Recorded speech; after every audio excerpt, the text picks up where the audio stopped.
Hello students, chapter number 2 માં અત્યાર સુધી આપણે સ્ત્રીકેસરની રચના આપણે ભણી ગયા છે. સ્ત્રીકેસરના 3 ભાગ હોય એ આપણે ભણી લીધું છે. એની બાહ્યાકાર રચના ભણી લીધી છે. એની અંદર બીજાશયની અંદર અંડકની રચના આપણે લાસ્ટ વિડીયોની અંદર એક નાનકડી ખાલી જોઈ હતી અને એની હવે ડિટેલ રચના જોવાની છે. અંડકનું બીજું નામ છે મહાબીજાણુધાની, મેગાસ્પોરેન્જિયમ. ઇંગ્લિશમાં કહીએ તો મેગાસ્પોરેન્જિયમ. અને અંડકને આપણે કહીશું ઓવ્યુલ. તો એ અંડકની રચના આપણે આ વિડીયોની અંદર જોવાની છે. મેં બોર્ડ ઉપર કંઈ લખેલું નથી, દોરેલું નથી, કારણ કે મારે તમને શીખવાડવું છે કે અંડકની રચના દોરાય કઈ રીતે, બરાબર? અને અંડકના પ્રકાર પણ આપણે જોશું. જેમ આપણે પરાગ ચતુષ્કના પ્રકાર જોયા હતા એ રીતે અંડકના પ્રકાર પણ આપણે જોવાના છે, જે તમારી બુકમાં નથી પણ એ તમને કોમ્પિટિટિવ એક્ઝામમાં કામ આવશે. તો સૌથી પહેલા તો આપણે જોઈએ કે અંડકની રચના જે છે કઈ રીતે હોય. 3 માર્કનો મોસ્ટ આઈએમપી ક્વેશ્ચન છે, પૂછાય છે. મહાબીજાણુધાનીની રચના બનાવો. 3 માર્ક માટે મોસ્ટ આઈએમપી ક્વેશ્ચન છે. આકૃતિ સહવર્ણકો. જો કદાચ 2 માર્કમાં પૂછાય તો ખાલી એમ પૂછે કે અંડકની નામ નિર્દેશનયુક્ત આકૃતિ દોરો, તો એ તમને 2 માર્કમાં પૂછી શકે. 3 માર્કમાં પૂછાય તો આકૃતિ સહવર્ણકો, એટલે કે આકૃતિની સાથે તમારે થિયરી પણ લખવાની છે. પણ જો તમને આકૃતિ આવડી જાય તો થિયરી પણ આવડી જાય, એવી આ રચના છે. ચાલો આપણે જોઈએ કઈ રીતે દોરવાનું છે. સૌથી પહેલા તો બીજાશય આપણે દોરશું, કેમ કે ઘણા બધા નામ આપણે અહીંયા લખવાના છે. આ છે બીજાશય, સ્ત્રીકેસરનું બીજાશય, બરાબર? અને આ છે પરાગ વાહિની. આખું આપણે સ્ત્રીકેસર નથી દોરતા, કેમ કે આપણે અંડકની આકૃતિ પૂછે છે. તો આ છે પરાગ વાહિની અને આ છે બીજાશય. અને બીજાશયની અંદર હશે અંડક, બરાબર? દોરવાનું છે કઈ રીતે? તમે નાના હતા ને ત્યારે તમને હાથ પકડી, બધા ગુજરાતી મીડિયમમાં છો એટલે હાથ પકડીને તમને એકડો ઘૂંટાવતા, તો બસ આપણે અહીંયા એકડાથી જ શરૂઆત કરવાની છે, બરાબર? કઈ રીતે કરશો અહીંયા ધ્યાન રાખજો, બરાબર? આ રીતે. હવે અહીંયાથી તમારે થોડું કાર્ય કરી નાખવાનું છે, બરાબર? આ એકડો થઈ ગયો. અહીંયાથી આપણે કરશું એક આકાર,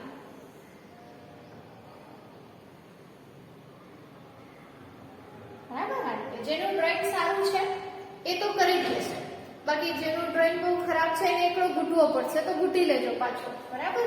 તો આ છે આખી અંડકની રચના આપણે થઈ ગઈ છે. થોડી નામ નિર્દેશન પણ આપણે સાથે સાથે કરતા જશું.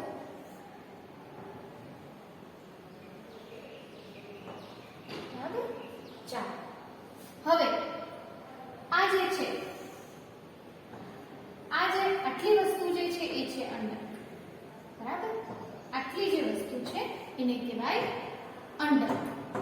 અંડક ઇંગ્લિશમાં શું કહેશું આપણે? એને ઓવ્યુલ, અથવા તો એને આપણે કહેશું મહાબીજાણુધાની. અને ઇંગ્લિશમાં આપણે શું કહેશું? એને મેગાસ્પોરેન્જિયમ, બરાબર? ચાલો હવે આ જે વસ્તુ છે, આ અંડક જે છે એક નલિકા વડે જોડાયેલું છે બીજાશય સાથે, બરાબર? તો આ જે વસ્તુ છે, આ નલિકા જેવી રચના, એને આપણે કહેશું અંડનાલ અથવા અંડક દળ. અંડનાલ અથવા અંડક દળ. જ્યાં એ જોડાયેલ છે, જ્યાં એ બીજાશય સાથે કનેક્ટેડ છે, એ જે કનેક્શન છે એને આપણે કહીશું જરાયુ, પ્લેસેન્ટા, બરાબર? એ છે જરાયુ. યાદ કરો, ધોરણ 11 માં આપણે જરાયુ વિન્યાસ આવ્યો હતો. લાસ્ટ વિડીયોની અંદર પણ મેં વાત કરેલું હતું જરાયુ વિન્યાસ, બરાબર? તો આ જે છે એ છે જરાયુ. અહીંયા હું એક જ અંડક ખાલી દોરું છું અને આ છે અંડનાળ. હવે જો આ આખું અંડક અને અંડનાળ એ બે જ્યાં જોડાય છે, જે કેન્દ્ર એ જોડાશે એ કેન્દ્રને આપણે કહીશું બીજ કેન્દ્ર, બરાબર? જોડીની અંદર કે કોઈ પણ વટાણા છે, ચોળી છે, એની ચોળીની અંદર તમને સ્પષ્ટ દેખાશે એક કાળા કલરનો ડાઘ હશે, બરાબર. હું અહીંયા રચના કરું તો અહીંયા એક કાળા કલરનો ડાઘ હોય. એ ડાઘ જે છે ને એ છે બીજ કેન્દ્ર, જ્યાંથી અંડનાળ અંદર જાય છે, બરાબર. એ છે બીજ કેન્દ્ર.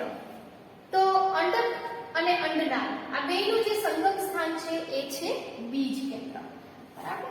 હવે આ જે મેં બનાવેલું છે આખું એક લેયર છે આખું આટલું, બરાબર. આ જે લેયર છે બહારનું લેયર,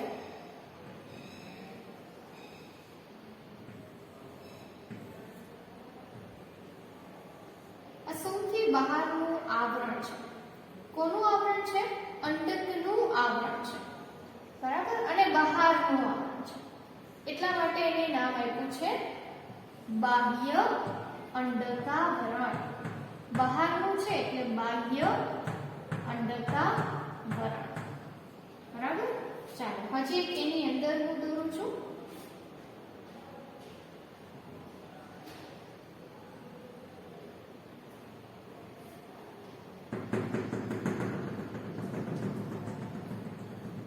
બહારનું બાહ્ય અંડકાવરણ હોય તો એની અંદર જે આવરણ છે એને આપણે શું કહેશું?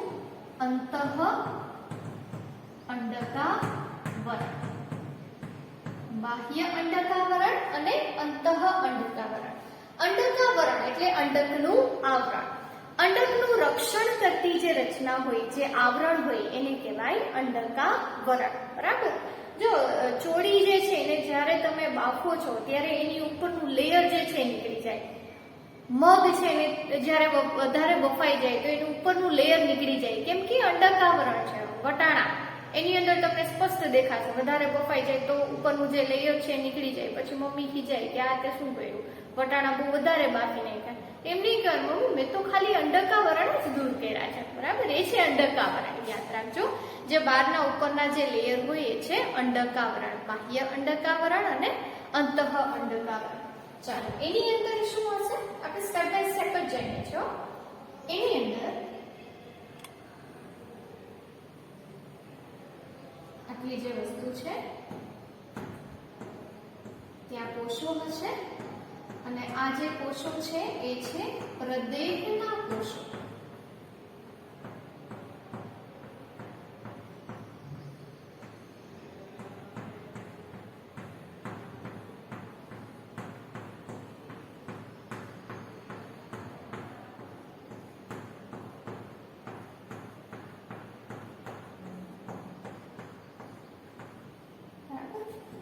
જે કોષો મેં દોરેલા છે એ છે પ્રદેહ.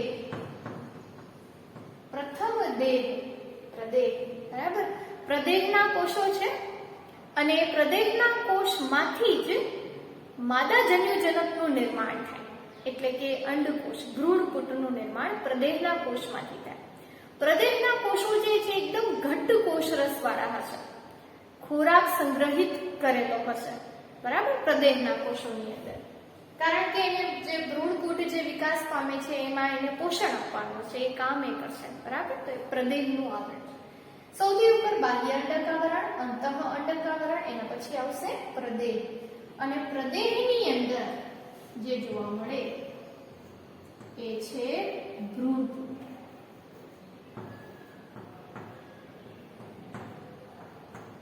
બરાબર. આ જે વસ્તુ છે આખું જે અંદરની આટલી જે વસ્તુ છે એ છે ભ્રૂણપુટ, બરાબર. આ છે ભ્રૂણપુટ.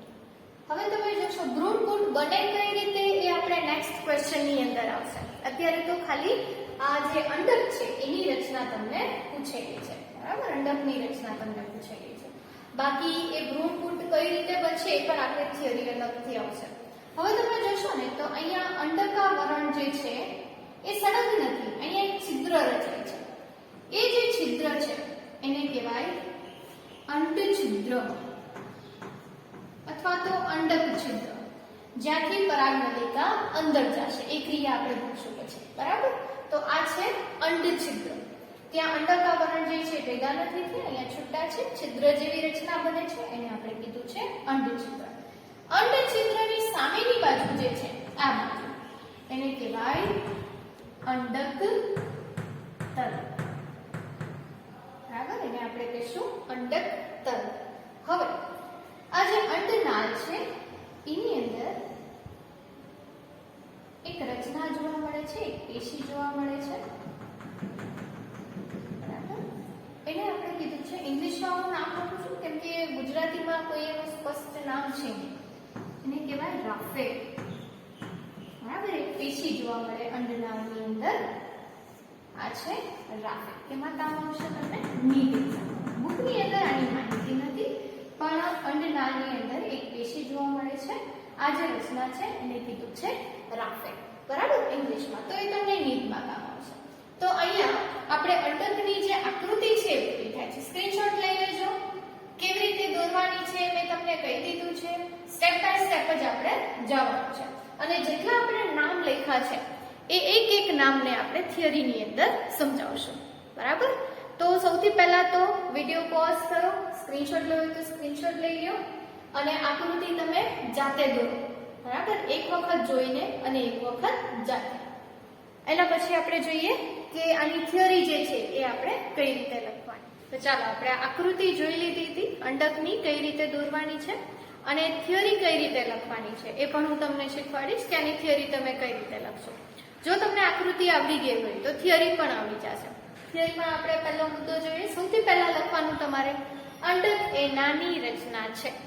બરાબર, એકદમ ઈઝી પોઈન્ટ છે. અંડક એ નાની રચના છે. અંડકને ઇંગ્લિશમાં આપણે શું કહીશું? ઓવ્યુલ. બરાબર, અહીંયા દરેક નામ ઇંગ્લિશ નામ પણ લખી દઉં છું કેમ કે અમુક જે વિદ્યાર્થી છે એ નીટ એક્ઝામની તૈયારી કરતા હોય તો એ લોકોને બહુ કામ આવે. અમુક ઇંગ્લિશ મીડિયમનું જે મટીરિયલ છે રેફર કરતા હોય તો કામ આવશે. બરાબર, તો અંડકને આપણે કહીશું ઓવ્યુલ. અંડક એ નાની રચના છે. પછી આપણે સ્ટાર્ટ કરવાનું અંડનાળ. બરાબર, અંડક અને એના નામ ઉપરથી અંડનાળ અથવા તો અંડક દંડ, ઇંગ્લિશમાં એને કહેવાય ફનિકલ. દંડ વડે જે દંડ વડે અંડક જરાયુ સાથે જોડાયેલ હોય એ દંડને શું કહેવાય? અંડક દંડ અથવા તો અંડનાળ. અંડક જે દંડ વડે જોડાયેલ છે કોની સાથે? જરાયુ સાથે. આકૃતિમાં આપણે જોઈ લીધું. બરાબર, એને કહેવાય અંડક દંડ અથવા તો અંડનાળ. જરાયુને આપણે ઇંગ્લિશમાં શું કહીશું? પ્લેસેન્ટા. બરાબર, ઇંગ્લિશમાં એને કહેવાય પ્લેસેન્ટા. ચાલો બીજું, એના પછી બીજ કેન્દ્ર, ઇંગ્લિશમાં આપણે એને કહીશું હિલમ. અંડક અને અંડનાળ વચ્ચેનું સંગમ સ્થાન છે. અંડક અને અંડનાળ આ બે જ્યાં કનેક્ટેડ હોય, બરાબર, જે જગ્યાએ કનેક્ટેડ હોય એને કહેવાય બીજ કેન્દ્ર. બરાબર, અથવા તો એને બીજ છિદ્ર એવું પણ કહે છે. ચાલો એના પછી નંબર 3 અંડકાવરણ, ઇંગ્લિશમાં આપણે એને કહીશું ઇન્ટેગ્યુમેન્ટ.